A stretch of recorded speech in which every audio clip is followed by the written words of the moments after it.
Yes po. So, good morning, everyone. So, we will be having a debate, and for the participants, we have two teams for the affirmative and negative. Each team consists of three members. For the rules, for the first speaker, we have it presents the argument and sets the stage. For the second speaker,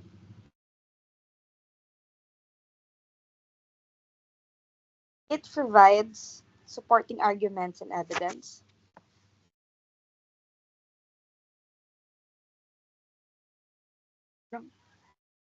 For the third speaker, it refutes the opposing team's arguments and concludes the team's stance.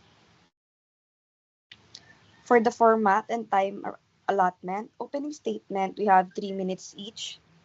For the first speaker, we also have 3 minutes for each side. For the cross examination, it's still the same.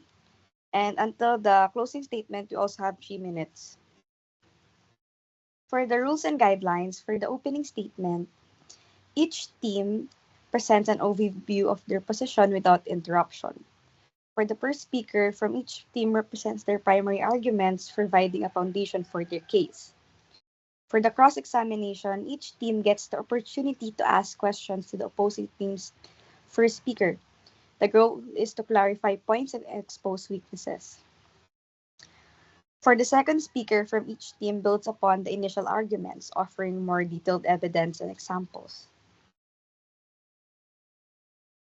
For the cross examination, it is similar to the first cross examination. Each team questions the second speaker of the opposing team.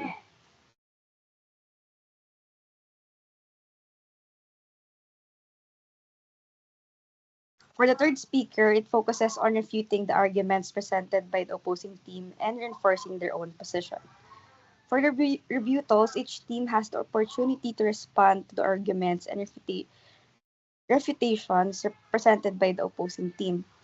As for the closing statement, each team summarizes their position, emphasizing their key points and addressing any remaining issues. For the judging criteria, content is 40%, delivery is 30%, refutation is 20%, and teamwork is 10%. For the additional guidelines, respect and decorum must be observed in the participants.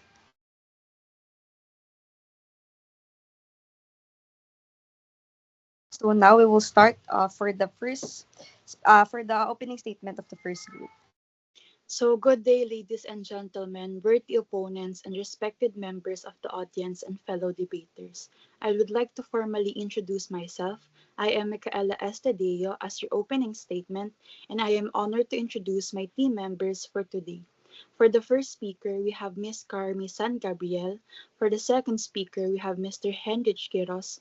For third speaker, we have Ms. Jesslyn Sunga. And lastly, for closing remarks, we have Mr. Yuan Saverano.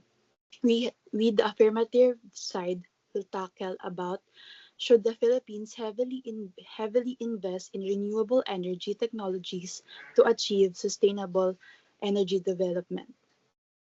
Today, as we discuss the most important issue that will define the fate of our country and the future generation, it means putting heavy on investment into renewable energy technologies toward attaining sustainable development for our country. Our affirmative side argues that the Philippines should massively invest in renewable energy technology to achieve sustainable development. The country faces significant risks from climate change, such as extreme water conditions. Inventing in renewable energy sources like solar, wind, and hydropower can help reduce carbon emission and mitigate climate change. We on the affirmative side firmly believe that investing in renewable energy is not just option, it is a requirement. With the consequences of climate change already hitting the world, the Philippines need to step up and turn a new leaf and take renewable energy as the pathway towards attainment of sustainable development. We will later today bring forward convincing arguments to prove essentially of such investment to environmental health, economic resilience, and energy security for our nation. Furthermore, investing in renewable energy aligns with goal of sustainable development by meeting represent need to without compromising future generation ability to meet their needs. So for the first speaker, let's welcome Miss Carmi San Gabriel. Yung ano muna nila, opening statement nung kabila.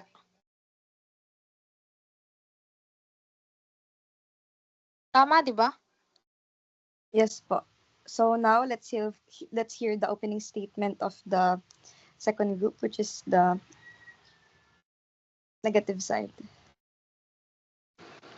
So, good morning, ladies and gentlemen. Let me introduce to you my team. Ralph Banaag for the first speaker, second speaker, Hershey Gabaon, third speaker, Cristel Umali, and lastly for the closing statement, Alexa Aquino. We argue that the Philippines must not overinvest in renewable energy technologies as a first and major means in attaining sustainable development. As bright as renewable energy could be, it has not been drawn, is not drawn now, and would not be feasible, cheap, and reliable enough as the best solution for our country at the present time.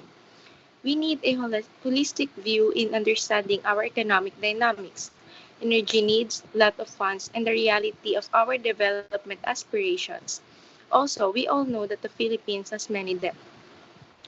And if we will collect funds for this, it is not practical because instead of using the money of our country to use in this project, we can use this to address other major issues such as poverty alleviation, healthcare, education, and infrastructure development.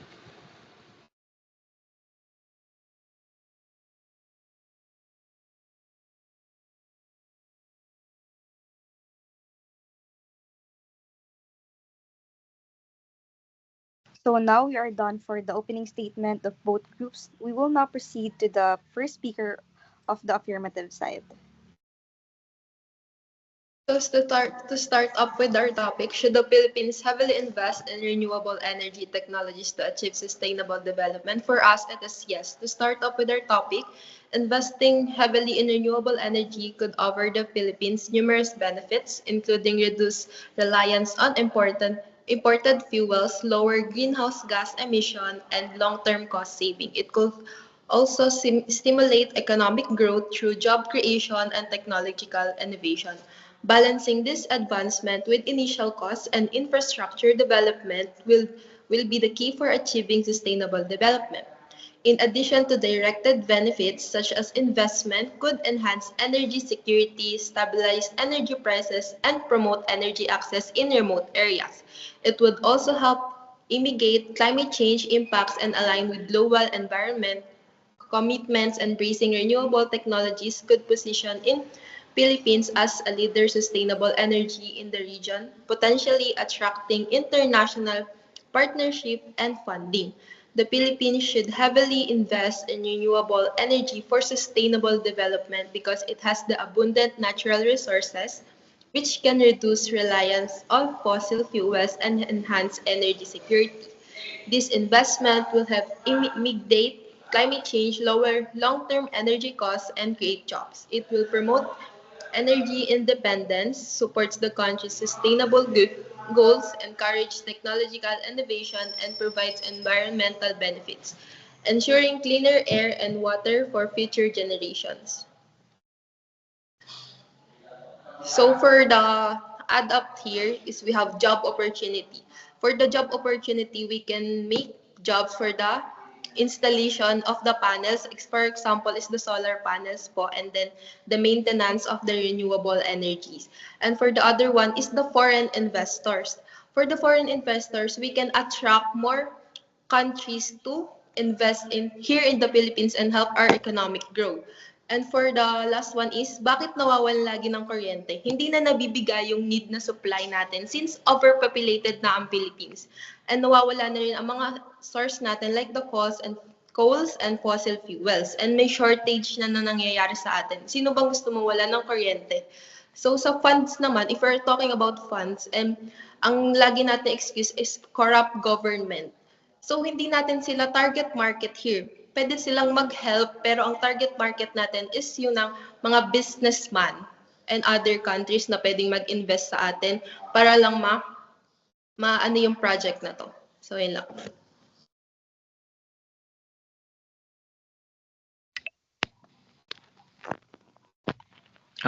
as a first speaker of negative group, we must aware investing on renewable energy technology.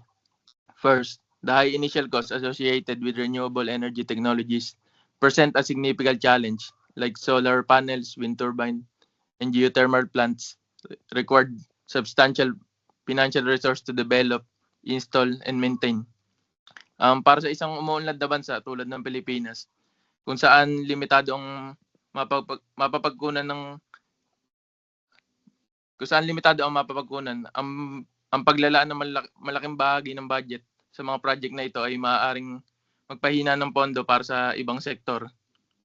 Para sa mga estudyante, ito ay seryosong usapin dahil maaaring mabawasan ng pondo para sa edukasyon,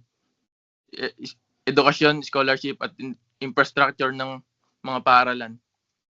Sa panahong maraming paaralan, nakakulang pa rin sa kagamitan at maraming mag-aaral ang nahihirapang magkaroon ng dekalidad na edukasyon.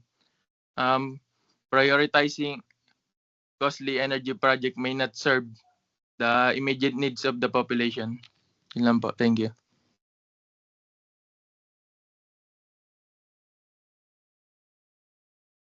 Cross-examination na po. So Ako now na we ba? will be having our first series of cross-examination. Gaya nga sa sinabi ni Carmi na the Philippines should heavily invest in renewable energy technologies to achieve sustainable development. Pinakamagandang example dito is the Payatas Biomass Technology. Gaya nga sabi ni Carmi is pagka ginawa natin to, pwede magkaroon ng waste reduction. Boy. Ay. Second speaker ka na ba? Oh boy, mali ba? Wait lang. Pasensya. Tanong muna sa may Cross-examination na tayo. Oo, cross-examination. So, may tanong lang ako dun sa first speaker. Sabi nyo, pwedeng mabawasan yung mga budget para doon sa ibang mga sektor. Paano nyo naman nasabi yon? Kasi I must say na yung iba't ibang sektor ng mga infrastructure natin, for example, education, health, and yung mga sustainable energies na yan, may kanya-kanyang budget yan. Hindi mag-isa lang yung pondo na pinagkukuhanan nila. For example, yung sustainable energy, may budget siya na 10 billion per year. Yung education, iba yung budget nun. So, hindi natin pwedeng pakialaman yung budget ng education if gagawa tayo ng sustainable energy. So, yun lang naman po. Paano nyo po nasabi na nagagalaw natin yung financial po ng iba't ibang sektor para po sa paggawa ng sustainable energy?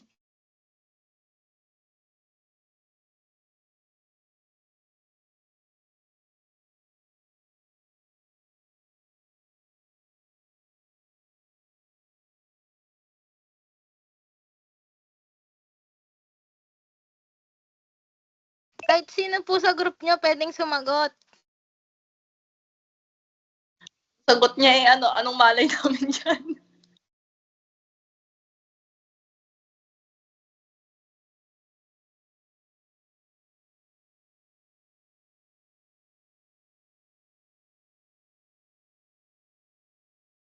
Sige, kayo na yung magtanong sa amin kung may tanong kayo. Tulungan niyo ako sa group ko.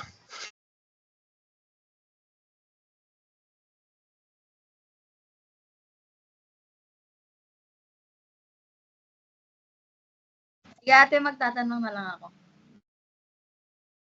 Diba sabi niyo po, creates job opportunities. Tapos, ang tanong ko is, how can you sure na magkakaroon talaga ng job opportunity sa planong yon? Kasi diba, yung present time ngayon, halos lahat kailangan na is college graduate ka or may degree ka. So, paano po?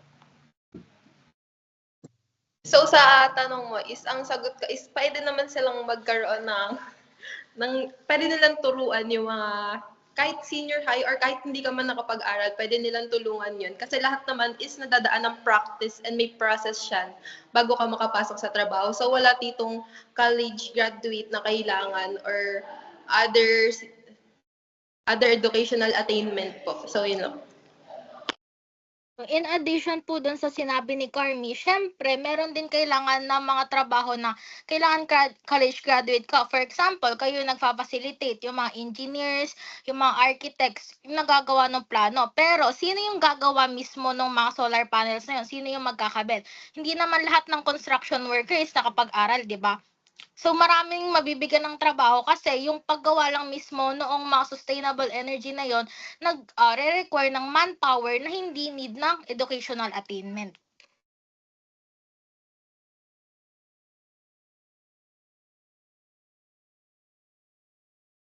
Okay na po?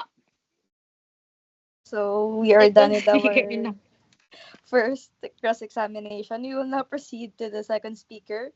So let's now start with the affirmative side. Gaya nga ng sinabi ni Carmi, meron akong isang example tulad nitong Payatas Biomass Technology. Ito yung mga benefits niya. Number 1 is waste reduction.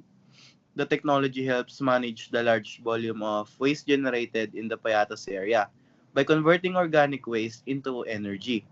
This significantly reduces the waste sent to landfills, which can lead to lower environmental impact from landfill-related issues like methane emission and leachate contamination. Second naman is energy generation. Biomass technology captures the methane gas produced by decomposing organic waste and converts it into electricity. These renewable energy sources reduce reliance on fossil fuels, contributing to cleaner energy production and lower greenhouse gas emission. Pangatlo naman is pollution control. By capturing methane, a potent greenhouse gas from the waste before it escapes into the atmosphere, the technology mitigates air pollution and contributes to the fight against climate change. Pangapat naman is economic benefits. The project creates job and promotes local economic development through waste management, like activities and energy production. It also lowers the energy cost for local communities by providing an alternative source of power. Fifth naman is circular economy. The use of waste as a resources is aligned with the principle of a circular economy, where materials are reused, recycled, and regenerated. This system reduces the environmental footprints of production and consumption. Pang-anim naman ni social impact. The biomass technology project also supports informal waste collectors by integrating them into formal waste management systems, thus improving their livelihoods and conditions. Yun lang po.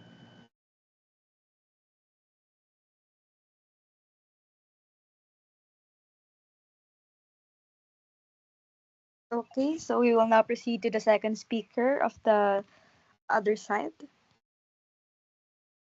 Hello, good morning. Audible po ba? Yes po.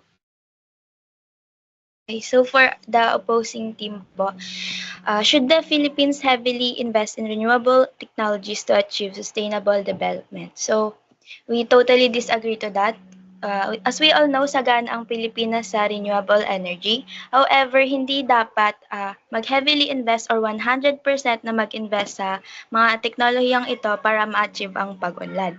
Although na-achieve naman natin ang clean energy, may mga mas malaking hamon pa ang bansa na need pagtuunan ng pansin. So, sabi nga kanina, mataas ang gastos sa pagsisimula ng infrastruktura ng renewable energy, lalo na para sa malalaking proyekto, at maaaring magbigay ng pahirap sa limitadong pinansyal na yaman ng Pilipinas. So, ang pasaning pinansyal na ito ay maaaring magdala ng pondo mula sa iba pang mahahalagang sektor tulad ng kalusugan, edukasyon at pagpapaunlad ng infrastruktura na maaaring makasagabal sa pangkahalatang progreso patungo sa sustainable development. So secondly is hindi tiyak ang renewable energy na mapagkukunan tulad ng araw at hangin na pwedeng magdulot ng malaking hamon. So if yung Philippines po is mag-heavily invest sa mga mapagkukunang ito, is maaaring magdulot ng hindi mapagkakatiwala ang supply ng enerhiya sa panahon ng mababang hangin o sikat ng araw na maaaring makakaapekto sa ekonomikong aktibidad at panganib sa seguridad ng enerhiya. And pangatlo po is yung current infrastruktura ng energy ng Pilipinas is lubos na umaasa sa mga fossil fuel at yung agarang paglipat natin sa renewable energy is maaring magdulot ng malalaking pagkawalan ng trabaho sa industriya ng fossil fuel. So, ang paglilipat ng mga manggagawa ay maaaring magpalala ng social difference at nangangailangan ng mas malaking pondo para sa pagsasanay at social safety net. Then, pang-apat po is yung functioning ng technology ng renewable energy, lalo na sa storage at grid integration, is patuloy ang pagbabago. So, yung pag-invest natin sa mga technology nito bago pa sila magkaroon ng optimum function is maaaring magdulot ng mahalagang pag-upgrade at hindi kaginhawaan sa hinaharap. And lastly po is ang pagtiyak ng pantay na pag-access sa mga benepisyo ng renewable energy sa lahat ng komunidad is mahalaga para ma-achieve natin yung sustainable development. Pero sa Pilipinas po, hinaharap ang malalaking hamon sa pag-address ng disparities sa distribution at abot kaya na maaaring magdala ng social indifference nga. Then, so lastly po is, although may malaking potential ang renewable energy, dapat maingat na isaalang-alang ng Pilipinas ang mga hamon at limitasyon bago magdesisyon sa lahatan na pag-invest or heavily invest sa renewable energy. Yun lang po.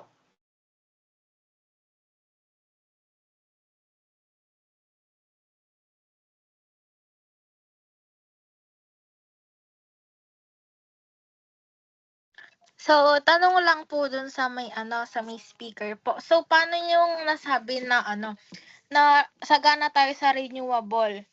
Kasi pag sinabi natin, 'di ba sinabi na sagana tayo sa renewable, yun nga yung sinasabi namin. Sagana tayo sa renewable, kaya mag-i-invest tayo. Kasi ang ginagamit natin ngayon is oils tayo, fossil fuels yung ginagamit natin. Kumukuha tayo sa ibang lugar para makakuha ng fossil fuel and then magamit natin. Pero sabi nyo nga kanina, sagana tayo sa renewable. Kaya namin ini-implement na mag-invest tayo. Kasi nga sagana na tayo, 'di ba? Bakit pa tayo kukuha ng iba kung sagana na tayo doon sa may renewable materials or yung nagagamit natin for energy?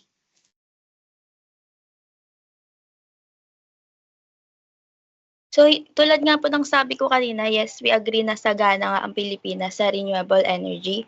Pero based sa question or yung pinag-aargumentohan, hindi dapat mag-heavily invest ang Pilipinas sa renewable energy technologies dahil nga mas may mga hamon pa na hinaharap. So, currently, hindi kami disagree na mag-heavily invest kasi yun nga, mas kailangan pagtuunan ng pansin yung katulad ng kalusugan, edukasyon, tapos mga infrastructures. Yun po.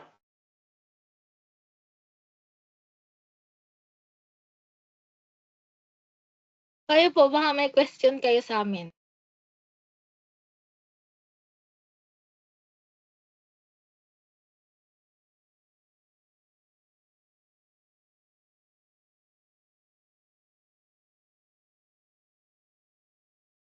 Guys, may question daw ba kayo? Alexa daw meron.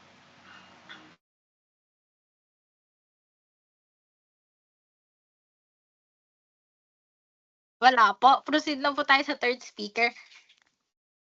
So, okay, we are done with the cross-examination. Now we'll proceed to the third speaker. We'll start with the affirmative side. So, to start po do sa third speaker, sabi niyo po, hindi kayo disagree.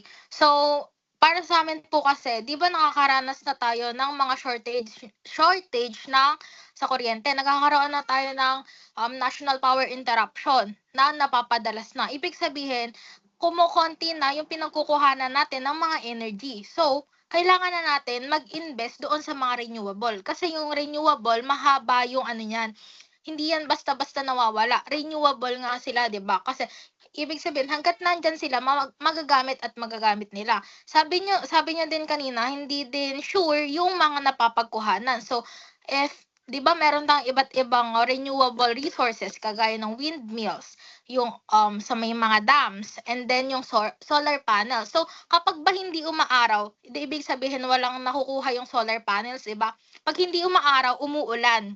So ibig sabihin nagkakaroon ng water dun sa dam na pwedeng mag-regulate ng energy para masupplyan yung hindi nakukuha ng araw na energy para sa atin. So ganun din naman sa may windmills. So kapag 'di ba hindi umaaraw, syempre ibig sabihin umuulan 'yon or bumabagyo. So kahit anong gawin natin, may mapagkukuhanan pa rin tayo ng mga energy kasi hindi lang naman isa yung renewable energy na napagkukuhanan natin. So sa social indifference din, sabi niyo din na kapag nagkaroon ng ganon, pwedeng tumaas yung mga kunyari yung bayad sa kuryente. So hindi po totoo 'yon. Kasi nga renewable na tayo. Ibig sabihin hindi tayo namumuhunan ng malaki dito. Ang puhunan natin ay libre lang. Ibig sabihin, mas mababa 'yon kasi nga nare-reuse natin 'yon. Hindi natin binabayaran yung mismong kinukonsume natin. Kasi mas marami tayong magagamit over the time. Kasi nga libre 'yun, libre yung araw, libre yung tubig na lumalabas sa may mga dams, and then libre din yung hangin. So yun lang po.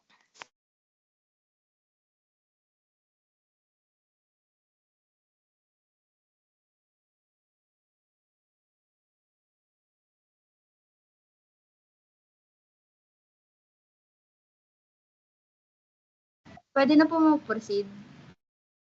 Yes po, third speaker na po tayo ng negative side. So, according to Statista in 2023, renewable sources in the Philippines had an electricity capacity share of about 26.6%, slightly higher than the previous year. So, 26.6% lang po yung 26.6 only lang because we are developing country as of now. We can trace a lot of money kung ganun pa lamang kaunti yung pwedeng masupplyan. Oo, tumataas yung percentage per taon-taon, pero ganun lang yung progress. Baka tumanda na tayo, hindi pa rin na-achieve yung pinaplanong yon. Baka tumanda na rin yung magiging anak natin, wala pa rin yung progress na masusupply 100% lahat ng tao sa bansa natin. Okay na po. So, okay, we'll now start the last part of our cross-examination. So, sabi niyo po, hindi naman po we are not implementing na 100% na susuplayan ng mga renewable resources yung Philippines. Kasi napaka-imposible naman po nun. Hindi po mawawala yung fossil fuels if mauubos na talaga siya. Kasi isa na rin yon sa may kasama natin in our daily life. So sa amin, sa pag susupply ng 100%, hindi napaka-imposible na hindi mangyari yun agad. Kasi as of now, they are progressing na. May mga gumagawa na ng mga malalaking solar energy powers dito sa amin. So they are progressing na already. So paano nyo po nasabi na matagal sila o hindi na mangyayari yun kapag tumanda tayo? Currently, yung Philippines kasi nagta-target sila ng 35% renewable energy share in the power generation mix by 2040 in the reference scenario of its energy plan 2020 to 2040. As for the country ambitious clean energy scenario, the country will aim for a 35% only clean energy share by 2030 and 50% by 2040. So, yun yung sinasabi kong aim pa lang nila at wala pang kasiguraduhan. So, kailangan ba talaga natin mag-invest sa ganong kalaking pera para sa bagay na walang kasiguraduhan? Kahit tayo walang kasiguraduhan sa nararanasan natin lahat ng pinaplano nila tungkol sa renewable technology. So, para sa amin po, yes, kailangan natin kasi nga nauubos na yung fossil fuels. So, yung mga fossil fuels na yun, nakaka-apekto na sa climate change natin. Hindi nyo ba napapansin na ngayon super mainit na, and if umuulan, super lakas ng mga bagyo natin? Kasi nga, ibig sabihin nun, nasisira na ng mga fossil fuels na ginagamit natin ngayon yung environment natin.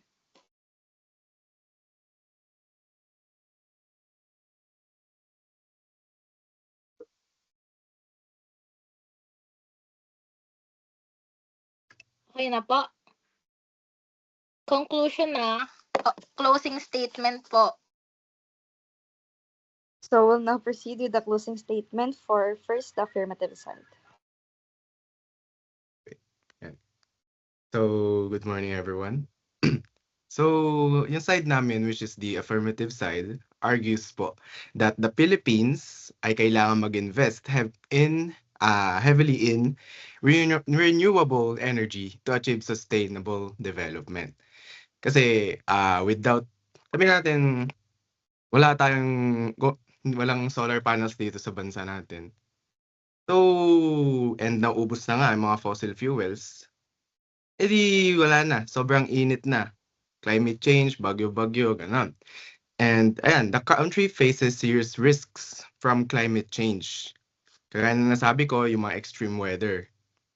And sa tulong po ng renewable resources or renewable energy such as solar, wind turbines, yung mga windmill, and hydropower, we can reduce carbon emissions and help fight climate change. And pagdating naman po economically, pagdating naman po kapag sa economy, renewables offer stability and are more cost-effective than fossil fuels. So the Philippines has abundant natural resources that can reduce reliance on imported fuel and makaka-create siya ng jobs and boost growth in underserved areas. So, kabuuan nito is investing in renewable energy is not just an option. It's necessary. So, as climate impacts worsen, the Philippines must act now to secure a sustainable future. This investment will strengthen our economy, improve energy security, and protect the environment. It also positions us as a leader in the global shift towards clean energy, attracting foreign investments and creating long-term benefits for our nation. So nasabi ko nga na hindi lang siya makakatulong sa environment natin dito sa Pilipinas. Maka-attract din siya ng mga foreign investments. So yung sinasabi nyo na baka kulangin sa fund, no, hindi namin totally sinasabi na lahat ng fund is ibagsak sa investment ng heavily renewable resources or energy kasi ang namin target is mga foreign investments na galing sa ibang bansa. And yun lang po.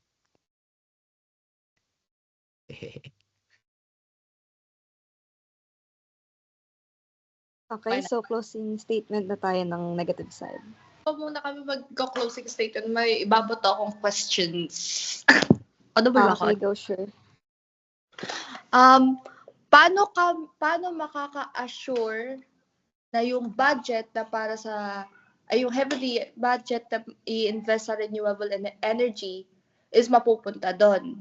Well, sinabi nyo nga ang nagiging reason lang naman dyan yung corruption ng government. How can we assure na mapupunta nga yung ganong pera sa renewable energy? Then second question ko po, sagutin niyo muna. Ako yung second question. O may second question na tayo. Tsaka yung sinabi nyong yung katulad na lang sa windmills, ganyan, specific area lang ang pwede nun. Kasi katulad sa saan ba yun? Ilocos? I don't know kung saan ba na yung windmill. Pero doon lang po pwede yung windmill kasi doon lang naman yung malakas na hangin. Hindi naman siya pwede sa iba't ibang area. Walang sasabihin nyo doon for sure yung solar. Paano yung sa solar na yon? How can you tell naman na magagamit yun? Di ba may mga rainy seasons tayo? So paano nyo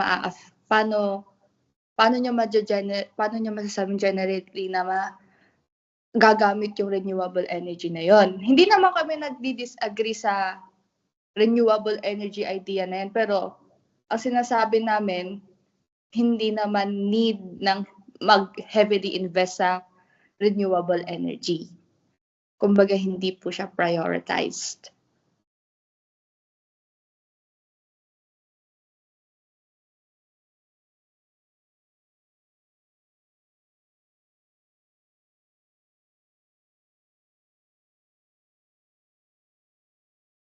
Wait lang ate, kala po kasi namin tapos na po kayo magtanong. Kailangan po kasi sa cross-examination po kasi kayo nagtanong, which is nakapag-conclude na po kami. Kaya nagulat lang po kami, tanong po kayo.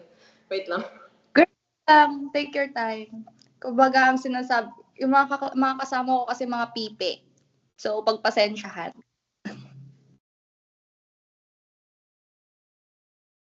Pakiulit daw pipe ko. Girl, ang haba nun. Wait. One by one muna. Isa muna. Yung una, sabi ko sa inyo eh. Wait lang. Yung una, how can we assure as Filipinos na yung kung mag-i-invest man ng heavily sa renewable energy is mapupunta talaga doon? Well, nasabi nyo na nga, ang nagiging main reason lang naman doon na kaya nagdududa is yung government. So, how can we assure? Stop na raw. Wait. Yun ang first question. Yung mga panel yung nagsasabi na mag-stop na din daw magtanong kasi tapos na yung first examination. Sana maintindihan niyo sana. Yun lang. May time kasi na magtanong kayo kanina eh. Ng mga group mates. Sinisisi ko sila, Cristel.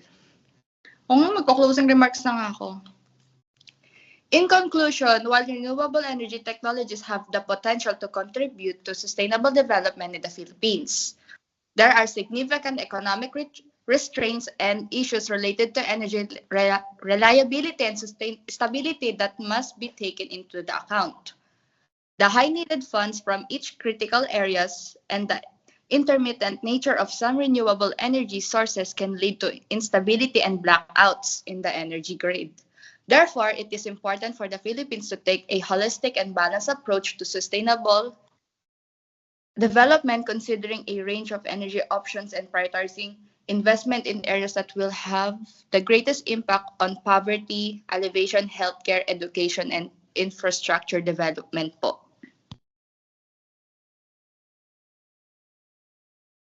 Okay, so we are now done with the closing statement.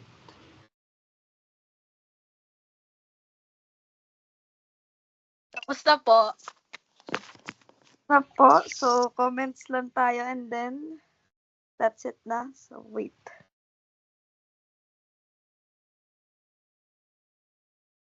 May gusto bang mag-comment?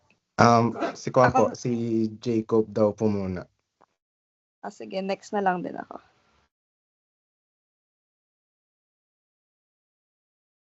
Jacob. Ano siya? Girl, may lecture kayo? Pahingi nga. Wag. Nawala ata si Jacob. Ako muna, wait.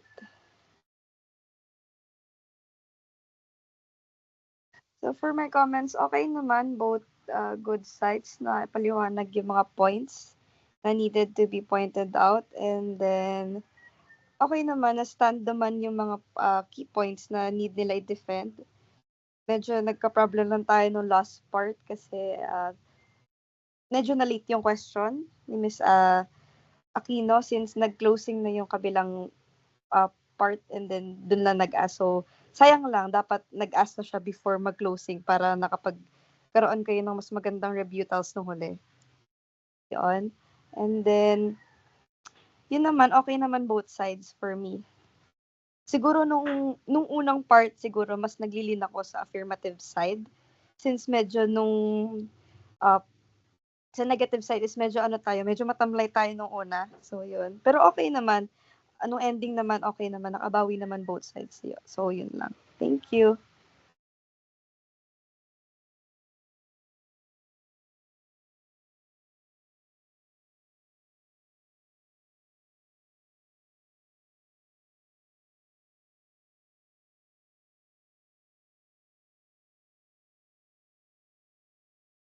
Pag wala po, i-end na po namin yung debate.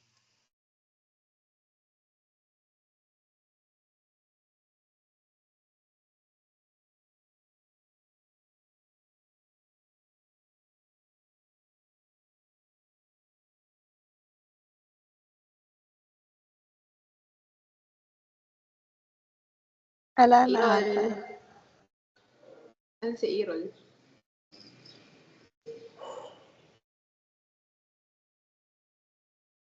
Errol, mag-comment ka na. Ano sabihin ko?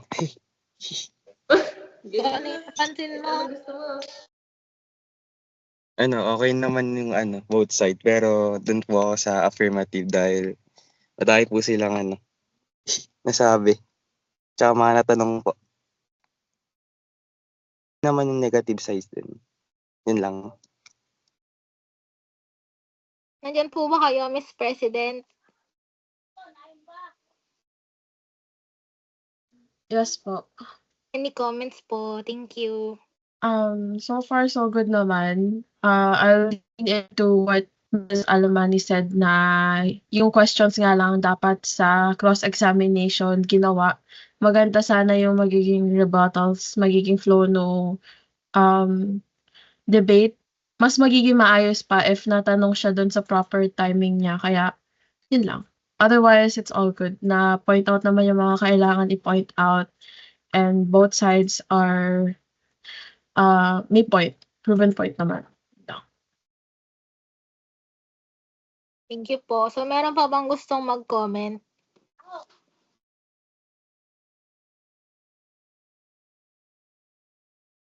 Wala na po. End na po namin yung debate.